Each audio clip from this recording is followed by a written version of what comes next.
What's poppin' world? It's your boy Zay Jen. You already know the vibes, also known as Holiday Zay, and I'm ready to talk some ship.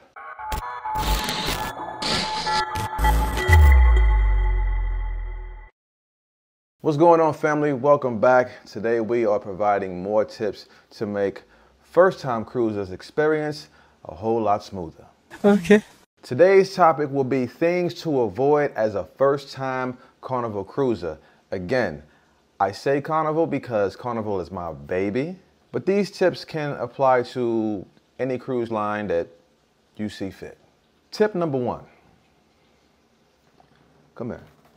Do not be late getting back to the ship. If you don't know what'll happen if you're late getting back to the ship, No, take me with you. Don't leave me. Don't leave. yeah, you don't want to be that guy. Tip number two, avoid losing any important documents. Don't do that. Just don't. Be responsible, take care of your stuff, and know where everything is at all times. Tip number three. Now, this one is strictly for Carnival, okay?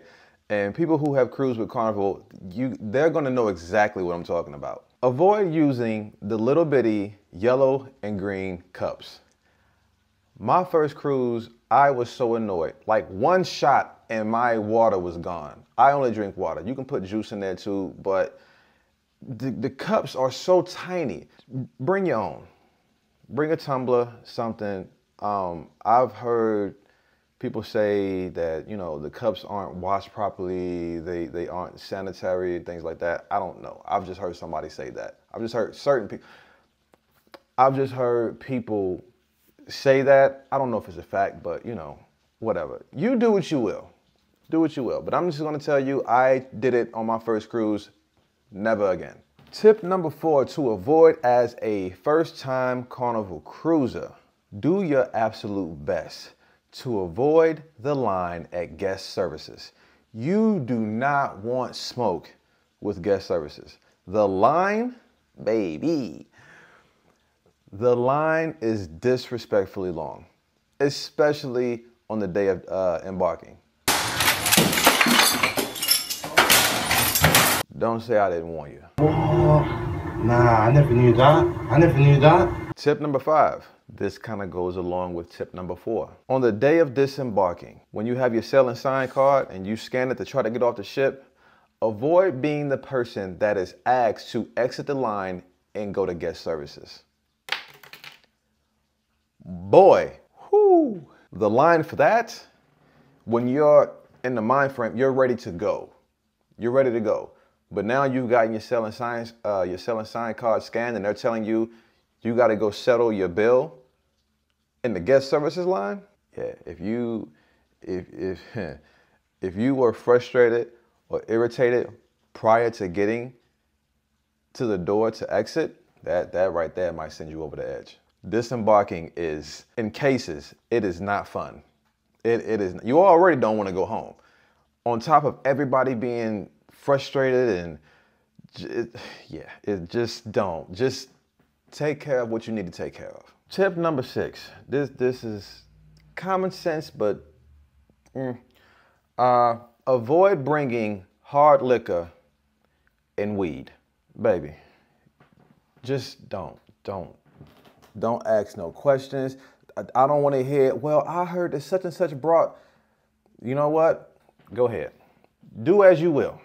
You are a grown man, you are a grown woman. Do as you will, but I'm telling you, you're playing Russian roulette. You deciding to be hard-headed could come at a very costly price.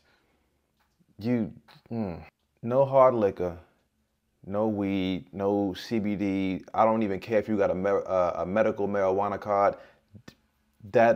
Just don't. Just don't. Tip number seven, avoid purchasing an excursion outside of your cruise line.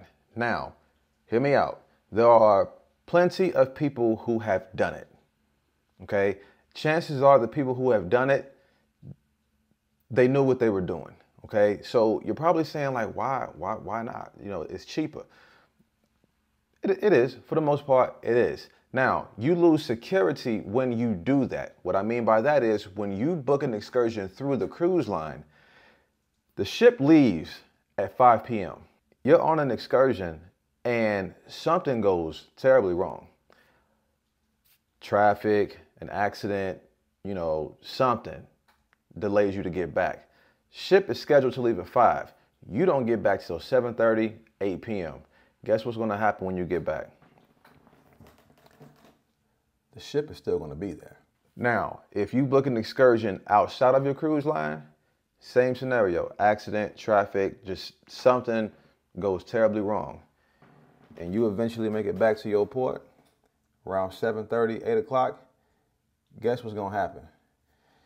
You ain't getting on that ship because that ship going to be long gone. Yeah. Tip number 8. I got hit with this and I was not aware of it. Avoid double tipping. What I mean by that is when you go to the bar and you purchase a drink, okay? A lot of first-time cruisers don't really pay attention to this, and I say that I'm not the only one. I put a tip on there. Whether it was $1 or $2, I put a tip on there. And I was later informed, that they already take a tip out of that. And the person who told me, they said the next time you go back and buy a drink, carefully look at your receipt and you'll see that a percentage was already deducted from your selling sign card. I'm like, what? Went back, bought me a drink, and sure enough, gratuities percentage gone. And this whole time, I'm adding on. Now, if you want to add an extra $1, $2, $3, whatever, based off of, the drink was good or the customer service was good, then feel free. Just know that the tip is already taken out. And you might be the person like, okay, if you already got your tip, then, I'm not about to get no extra, that's cool, no judgment. But just so you're aware, and if you want, you can add more, do what you will. Just know and have that information now. So when you go, you're prepared for it. No surprises. Last and final tip. I kind of feel like I saved this one for last for a reason because this one is critical. This one can be very costly. This one can cost a lot in more ways than one. Traveling with the wrong group of people or with the wrong person. Baby, these staterooms aren't big. If you're traveling with a person and there's any animosity or something goes wrong on the cruise ship, you got to be in the stateroom with this person. Those staterooms aren't large enough to hold whatever beef you all got going on. It probably won't go well. If you're traveling with a group of people and within that group of people, there's that 1 or 2 people who just, when they get alcohol in them or when they get a certain way, they can mess up an event, whether y'all are on land or any type of vacation and now in the middle of the ocean. Don't. Just don't. So guys, please I can't even say worst case scenario. You may have to pay double occupancy depending on which cruise line you choose to go by yourself. But it'll save you a lot of headache and a lot of hassle. If you gotta go by yourself, baby, go by yourself. Go by yourself. Please go by yourself. But that's all for today. Those are my tips of things to avoid as a first-time Carnival cruiser.